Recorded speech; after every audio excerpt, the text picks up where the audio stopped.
Viewers, we are here in the Sudanese capital, Khartoum, and this is the AAU Impact Story. My name is Ransford Bequin, the host of the program. Today, we are here to interview an icon here at the University of Khartoum. He has made a great impact not only on the university, but on society. You have to listen to it. Follow us on AAU TV. Let's get in and we see who the academic icon is.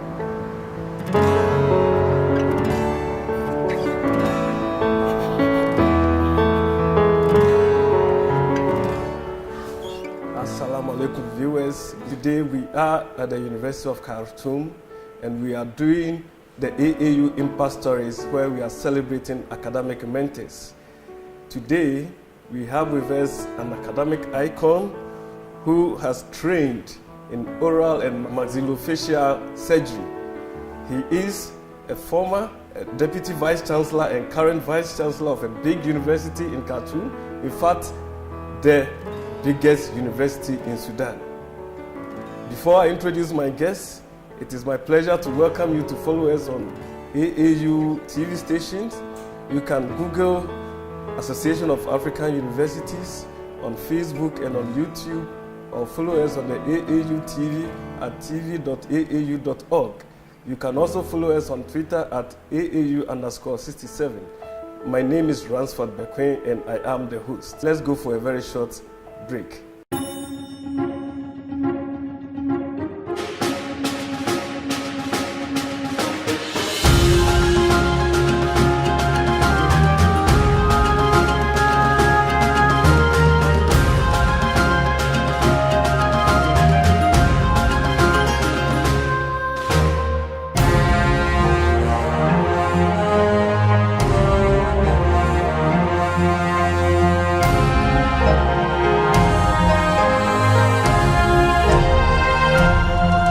Welcome back, viewers, and thank you very much for tuning in to AAU_67 on our Twitter handle and also on Facebook and on YouTube.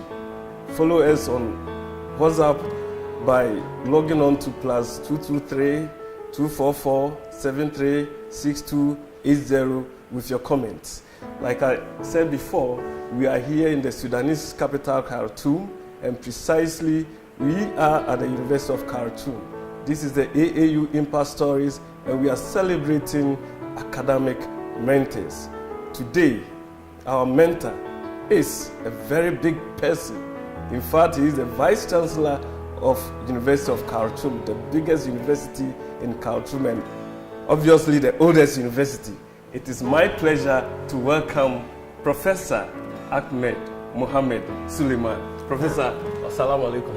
Salam. How are you? I'm fine, alhamdulillah. Thank you very much for this chance. Yes, my name is Professor Ahmed Mohamed Suleiman. I am the 19th Vice Chancellor. The 19th? The 19th for this university. The University of Khartoum, it is true, the oldest university in the country. Its roots goes back to 1902 when it was established as a high secondary school by the British. And then it's transformed later into University College of Khartoum, belonging to the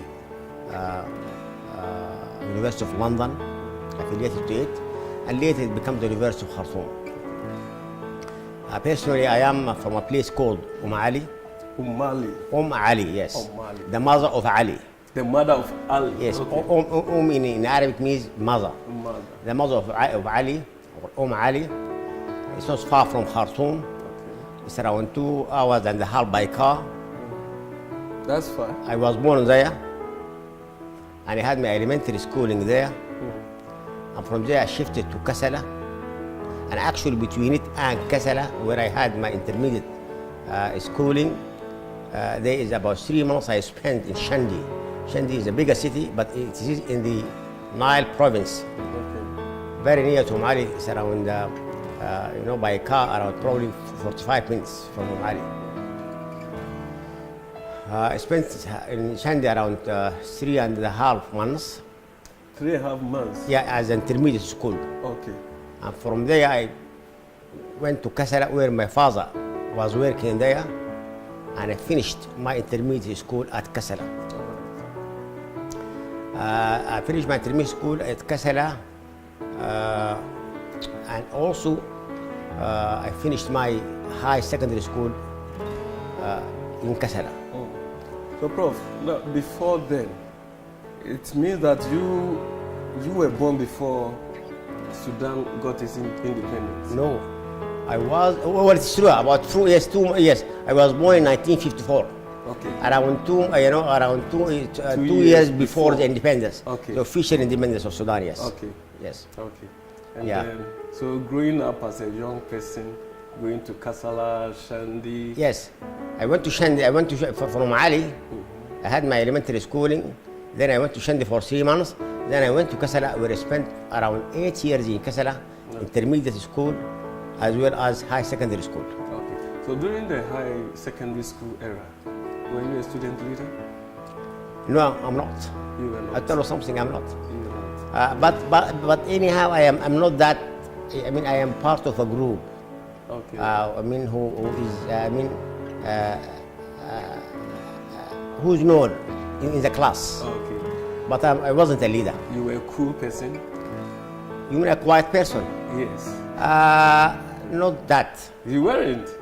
Yes, I would say I am in a group that we used to to play. We used to go and attend parties. I mean, I'm not that quiet. Okay. But I'm not that very That's rowdy. Yeah. Okay, so you were in between. Not that naughty. I am in between. Yes. Okay. Yeah. So do you remember any incident on campus that may have brought you, I mean, before university, that may have brought you in conflict with the law of the school or something? No, not. Not. Not actually. And any of your schoolmates that you remember during those days who are still around? I mean, at that time things are very quiet in the country. Okay. And I remember this is during the regime of President Nimeri. Okay. And things are President Nimeri's regime is a military regime. Yes. And at that time things are quiet. Even when you had independence, you were still under military regime. Well, when we had independence, it's not a military regime. Yeah. It was, a democratic regime. Okay. And this was in 1956. And then I think from 1956, I think to 58, there is a military regime. Okay. Then we had a democratic government, then a military regime.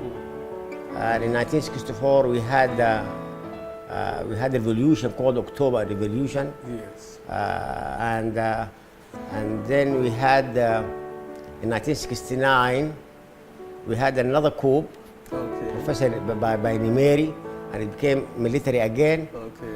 And then in 1984 we had a democratic, a civil government. Okay. And then in 19, and this has continued up to 89, where also we have another coup, a military coup, Okay. which is still, yeah. Oh, that's some history. Yeah, I mean, this is it's the history of all African countries like Exactly. that, they move from democracy to military, from military to democracy, and these things, yeah. It looks like we're just demonstrating that we Exactly. could, sit with any type of government. Exactly, yes, Yes, exactly, okay. yes, yeah. Okay. So But I wasn't a leader. you weren't. I was not a leader. Okay. I was just a very quiet, not that quiet, but an ordinary person. Okay. Yeah. So once you were in school, before university, what was your, career? What career did you have in mind? It's a very, very good question. To tell you the truth, at that time, every one of us would love to be a teacher. Okay.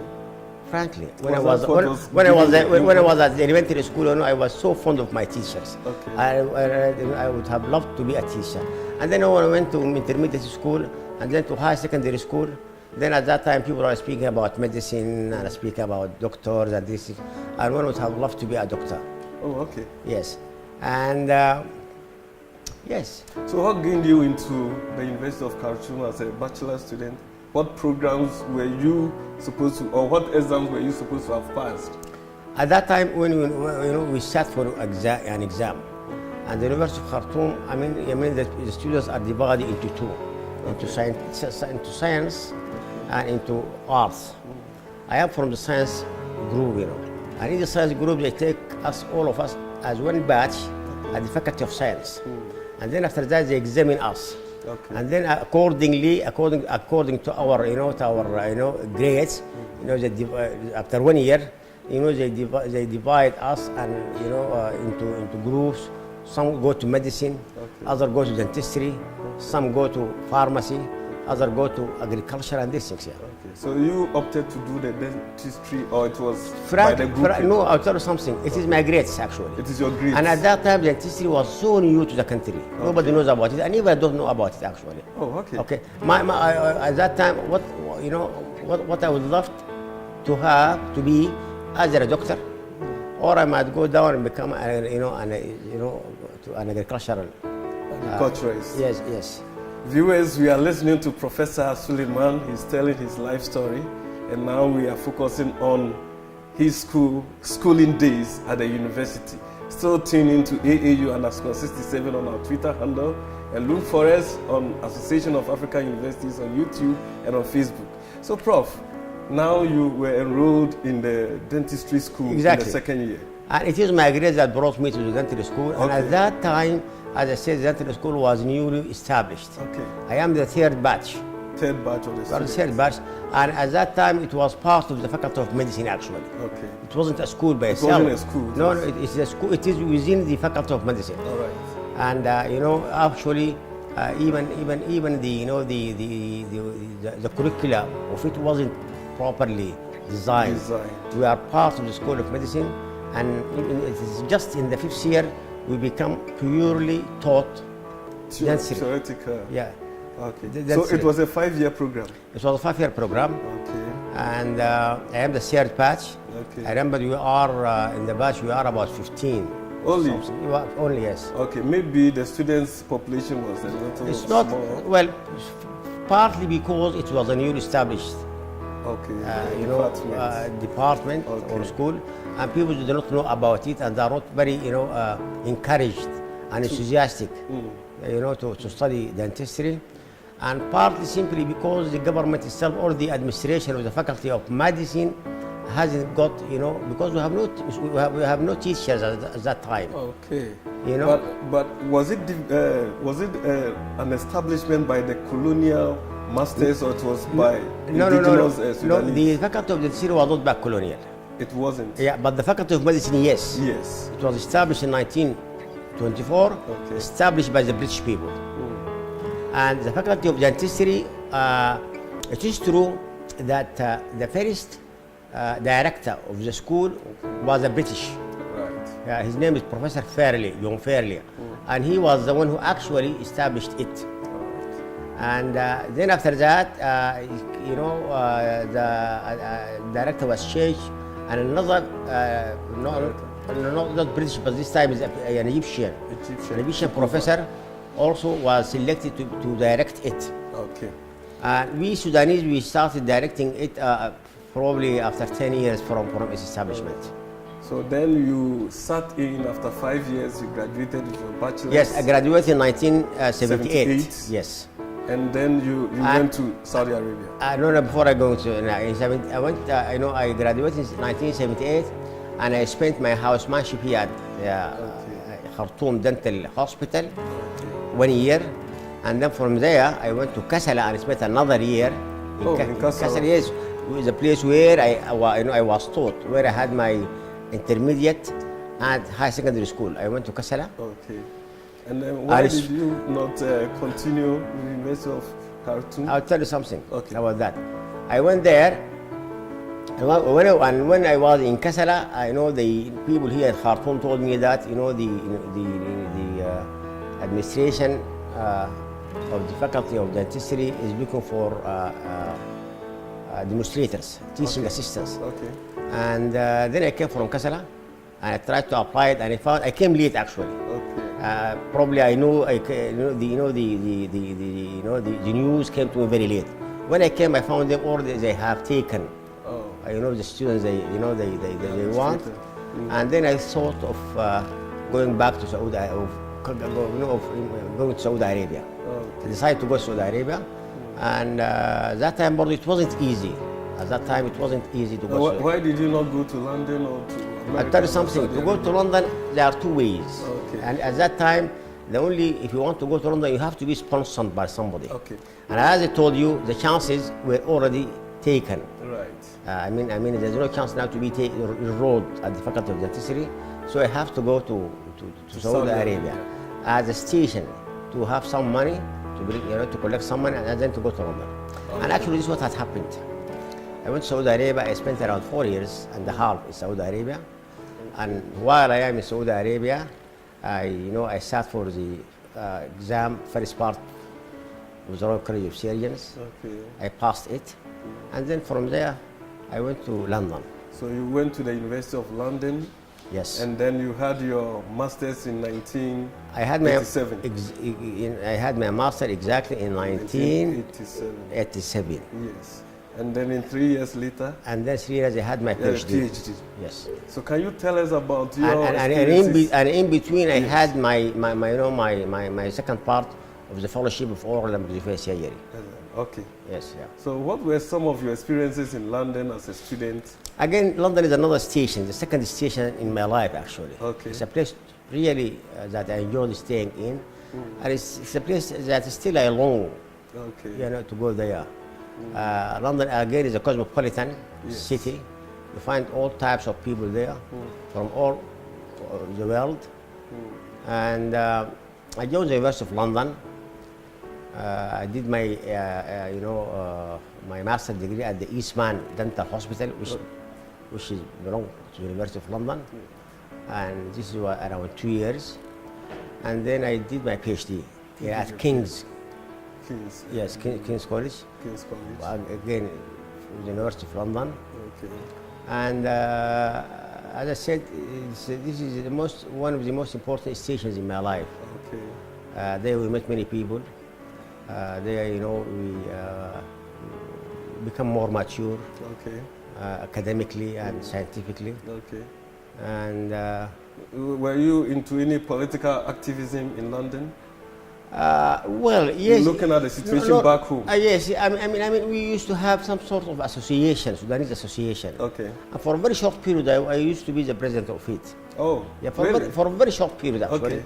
And at that time, there is a conflict between between this, Islamists and the other, and the communists and these things, Yes. There's a lot of, still, competition who is to take over. Okay. When I came, I remember from Saudi Arabia, I was, selected, and for a very short period. Okay. And then after that, I think the association was frozen because of these political conflicts between the two factions. Okay. And yes.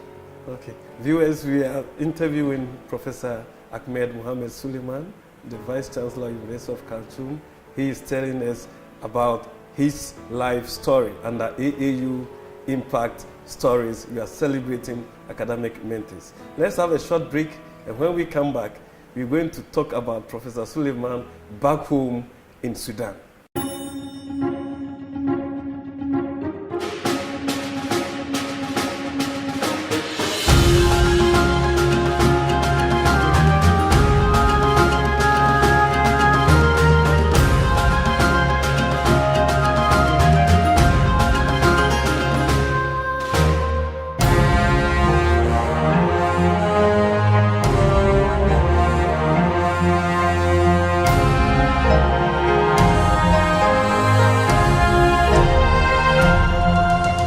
Viewers, we were talking about the life of Professor Suleiman before he returned from London after he has had his master's and PhD.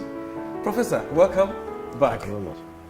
Why did you not stay in London after all the attractions, and then you decided immediately after come PhD to Sudan? To come to Sudan? I'll tell you something. Okay. Frankly, when I did, as I said, in London, I did finish my MSc in oral surgery. Okay. And then I did my fellowship, and then I did my PhD, and I was thinking of moving to United States. Oh, okay. And in particular to Miami. Miami. I have all, I did apply for a medical program there. Okay. And then what happened is, it's called the Salvation Revolution. Regime came to power in the Sudan, and and then I thought, why should I go to Miami? Now things in Sudan have become better, and I came to Sudan here. You are a patriot. To join the other people, here. Okay.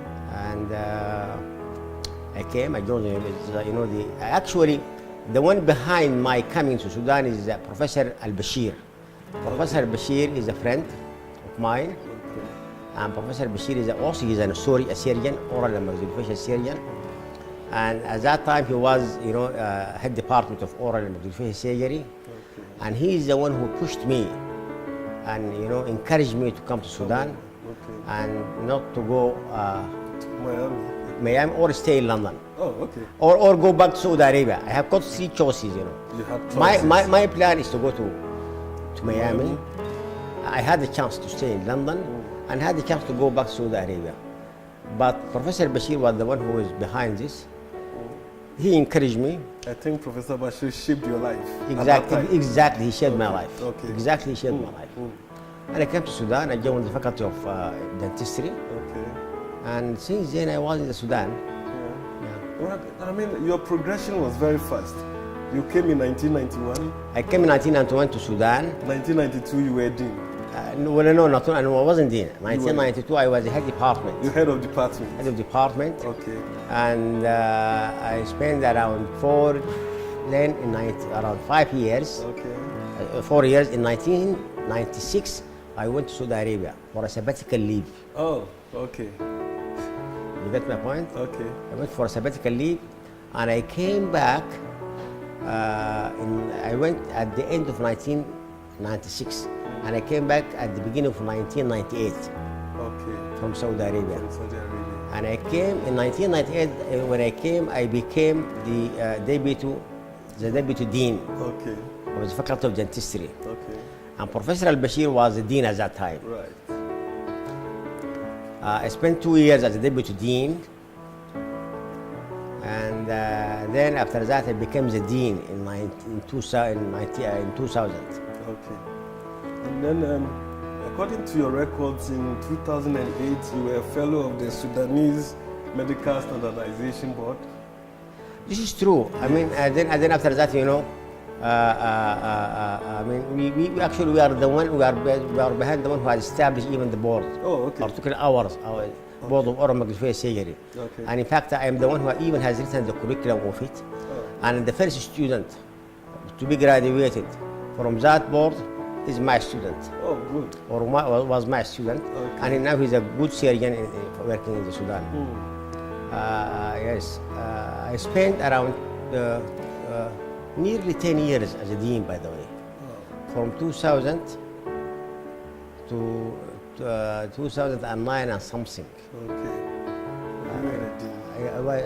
I was a dean, yes. So as a dean, you were not only teaching, you were also practicing. I'm practicing as well as I'm teaching. And your specialization was on... was surgery. Was surgery. And in surgery, oral maxillofacial surgery. And in particular, I'm interested in oral cancer. Oral cancer. Yes. I learned salivary salivary glands also. Diseases. Yes, disease. Yes. So what is that? I mean, each that each person, has 3 pairs of big salivary glands. Yes. One on this side, one here, and 2 small, and 2 pairs small. They secrete saliva. And saliva is important, for chewing. It's important for swallowing. It's important, it acts as a lubricant. Without saliva, you cannot eat, isn't it? It's true. Without saliva, life is very terrible. Without saliva, any hard food, is difficult, to chew it or to swallow it, and it might cause you, injuries in your mouth. In your mouth. Okay. Yeah. So saliva is very important. These glands sometimes, like any organ in the body, they become diseased. They can become diseased. They either by say sometimes stones in the glands, sometimes they themselves do not work properly. Some they are invaded by certain cells. Sometimes they become malignant, you know. Some of them, there are some tumors in them, you know. So I mean, I found myself interested in that, and because simply, actually, even my PhD and even my MSc proposed, thesis, they were on salivary glands. In London, I mean, when I did my MSc, I also, it was on the tumor of the salivary glands. And when I did my PhD, it was on the diabetic changes in the salivary glands. Changes that follows, diabetes in the salivary glands. So, I mean, all my life, academic life was concentrated on salivary glands. That's a meticulous process. Yeah. When I came to Sudan, I found Sudan is known for oral cancer. Really? We have a high incidence of oral cancer. So how many cases have you treated, if they are countable? Well, I cannot tell, but I mean, people, they know that now we are probably, my unit is a known unit specialized in oral cancer. Okay. And we have many students who graduated from that unit. Okay. And probably the last PhD was done by Dr. Mariam Al-Hadi, and the cases were, and this was from my units, and her PhD, is reviewed around 1,000 cases of cancer. That's a lot. We have actually a lot of. Well, we work in a hospital which is considered as a referral center. Referral center? For oral cancer. Okay. We received around 200 to 250 cases per year of oral cancer. Okay. Yes, this is in the hospital. So, in addition to other private work, we do see also private. So are there instances where you might have rendered your services for free? Oh yes, I'm doing that in the hospital. For free? Yes. Pro bono, as the lawyers It is for free. I have, still now I am doing that. My theater is on, I have a referral clinic on Saturday, okay, and I have a theater on Wednesday, and I'm still doing that. Wow. Yes. That's good to know. Yeah, I'm doing that. I think Sudan will be very grateful to you. Well, this is part of our, we are, this is, it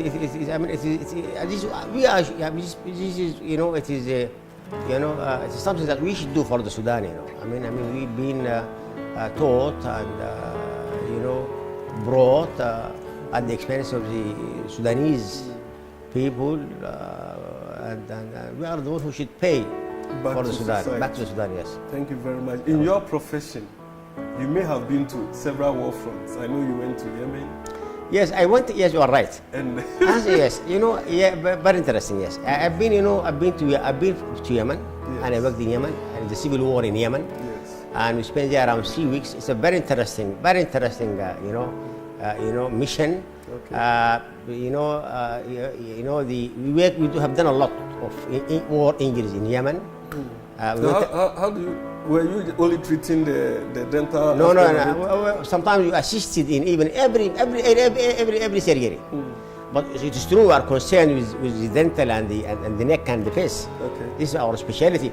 But sometimes we assist in other in other operations with our colleagues. Okay. We went as a team. As a team is composed of orthopedic surgeons, maxillofacial surgeons, general surgeons. We are in a team. Okay. A team that has been, delivered from here to Yemen. Yes. And then during the South Sudan Civil War. And in the South Sudan Civil War, we went to the South. Okay. For I think I went twice. Okay. Around 3 months also. Yeah. And interesting also, I went to Gaza. Yes. Yes. And in Gaza also spent about more than a month in Gaza, also treating war injuries. Treating war injuries. Yes. Was there a situation where a patient might have died whilst you were treating the person? I'll tell you something. Yes, in the South, yes. In the South? In Gaza, no. Okay. And also in Yemen, no. I cannot. I mean, some people, they die, but at least from what we are doing, I mean, I cannot recall. Unless it's after that, probably.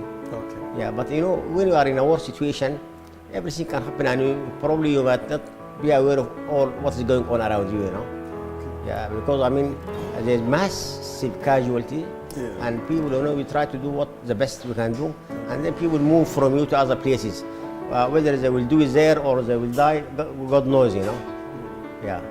Viewers, continue to follow us on AAU underscore 67 on our Twitter handle.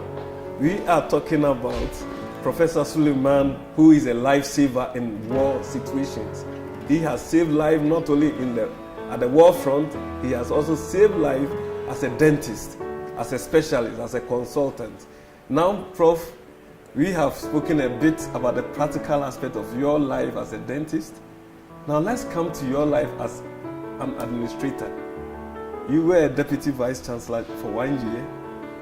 Yes, And then a deputy vice chancellor for about 3 months. By the way, I am a deputy vice chancellor for 3 months. For 3 months. Yes, but before the deputy vice chancellor, I was a deputy for 1 year of the, graduate school. Okay.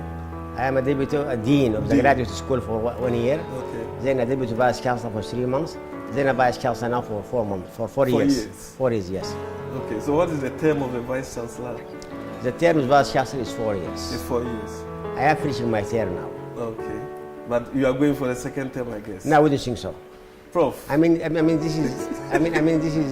is something to be decided by the president Of the Republic. of the Republic. Yes. Okay. Yes. Now, Prof, tell us about your life, the challenges of a vice chancellor of University of Khartoum, the biggest university, because I believe it's mentoring other universities. Yeah, the University of Khartoum, as I said, is the biggest university. Yes. We had around more than 8,500 employees. Okay. Yes, around 2,000 and something of them are faculty members, and we had around 40,000 students. And you see how big such a university is. It's a whole city. It's a university that is considered by the students and by the public as a place where revolutions can start, and a place where has got the ability to change government and to change ideas and to change cultures. The university is always in a term or situation. And when I came also, we had some strike and demonstrations.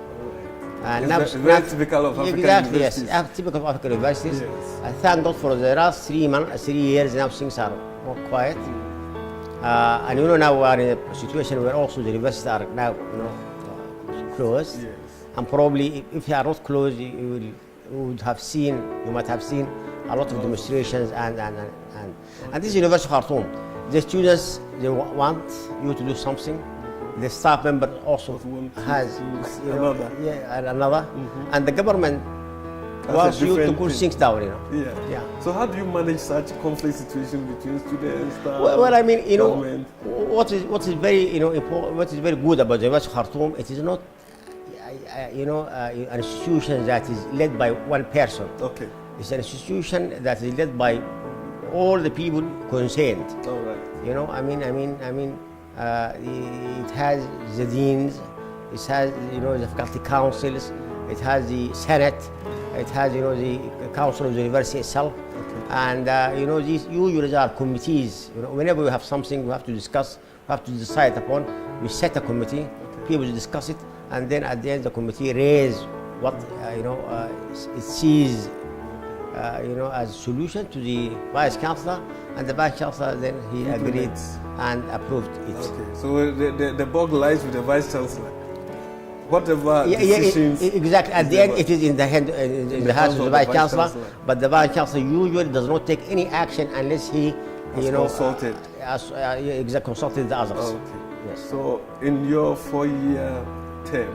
Yes. So what are some of the major achievements that you would say that at the end of my term, these and these are what I have left behind as a legacy? I really, probably first of all, there is some sort of, settlement. I mean, for the last years, we have no problems. We have no term oil, For the last 3 years, everything is settled, Okay. For the last 3 years, students are doing their, education and, assignments in a good way. Okay. What we have done actually, probably, I mean, we tried to, because that Sudan for the last 25 years, was under sanctions, and once the sanctions were lifted partially by Americans, we tried to, strengthen the relation between the University of Khartoum and other international, institutions, and we worked very hard to do that actually. And probably this is something that we have done it more than what my previous predecessor. Okay. We took the advantage of lifting the sanctions, and we tried to to create good relations with other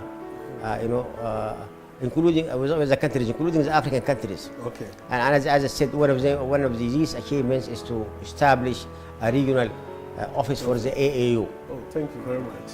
Yes. So we worked hard, very hard on this, part. Then I don't know. Probably other people might speak about it. I'm not, I can't recall. But anyhow, I feel we've done something for the university. Yes, I feel that well. I mean, as a Syrian, I'm doing my best, and I have done my best, and I think I have taught many people now as Syrians. Okay. And I think as a family man, I have my kids. I have graduated now from the university about five of my Children. My children, and I have some down not finishing their university. Okay.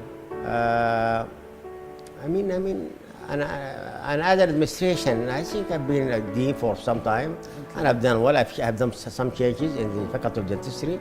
I have been a director of the hospital, and I have done some changes in the hospital. I have been here as a vice chancellor, and I feel I have done what could be done with the facilities that I have. Yes, and I think now I feel, and probably I cannot do more than what I have done, frankly.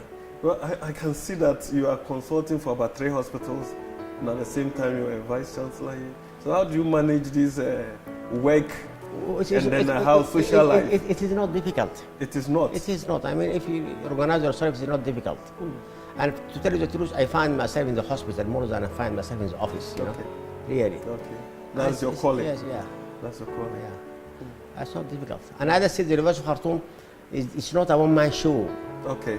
It is, an institution that is dealt and, run by a team. Okay. Yeah. Okay. Yeah.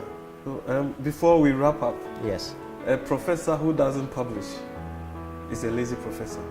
You are right, absolutely. Yes, I've got some papers, and I have got a book, and probably if it's not the administration, I might have done more than that. And generally, we, in the medical field, probably we are not like other people in the, social in the social sciences field. In the medical field, people are busy with, the with practical the aspect, the practical aspect of these things. But also, I feel that I could have done more, frankly. And I've got a lot of material. Publications to your credit. Yeah, I could have done more, frankly. Okay. So, assuming you have to come on retirement, are you still writing on the medical findings, or you I will write on the medical findings. Or what about storybooks for your grandchildren? Stories, you mean? Probably somebody else can do it better than me. Okay. But if I'm going to write, I will write on the medical field. In the medical field, actually. Okay. I have got a lot of material actually to be looked in and do something out of it. Okay. Yes, sir. Yes. So, what are your favorite meals? Or, when you are not working, how do you spend your leisure?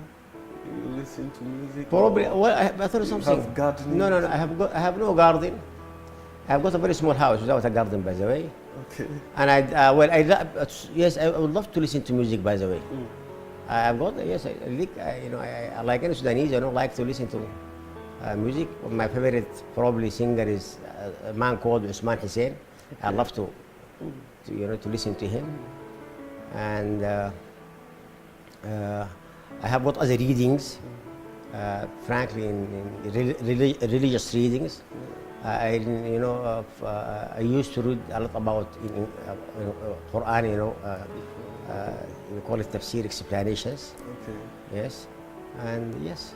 I mean, these are things that I like, actually. But I'm not, Yeah. I'm a very simple man, by the way. You look very simple. Yeah, I'm a very simple man, yes. And so people get attracted to you. I hope so. Even the AAU team from Accra, Yeah. they just took a liking for you. Thank you very much. Viewers, as they say, a good conversation never ends. We have been interacting with the Vice Chancellor of University of Khartoum, Sudan, in the name of Professor Ahmed Mohamed Suleiman. He has told us about his life story, but I think this is just the beginning of the life story. Professor, before we go, do you have any final words or pieces of advice for young and upcoming surgeons, dentists, as to how they can be groomed to become like you are now? All I could say that people, they need to be very, have to be pious. Okay. They have to, concentrate on their job, and they have to be studious. And I believe if you put yourself into work, you'll be good. Definitely, particularly in surgery. Surgery is apprenticeship. The more you do, the better you are. And with regard to my students, I would love them, as I said, to concentrate on the academics rather than on other issues, like political and these things. And I wish them all the best, and wish you all the best. Thank you. And thank you very much for this interview. And thanks, the AAU for this mission. And I would hope it will throw light on the University of Khartoum and people at the University of Khartoum and in the Sudan, at the Sudan in general. Thank you very much. Okay, viewers, unfortunately we have to wrap up here. This is AAU Impact Stories, and where we have been interviewing Professor Suleiman. We have come to the end of this episode. Take care. Until then, bye-bye.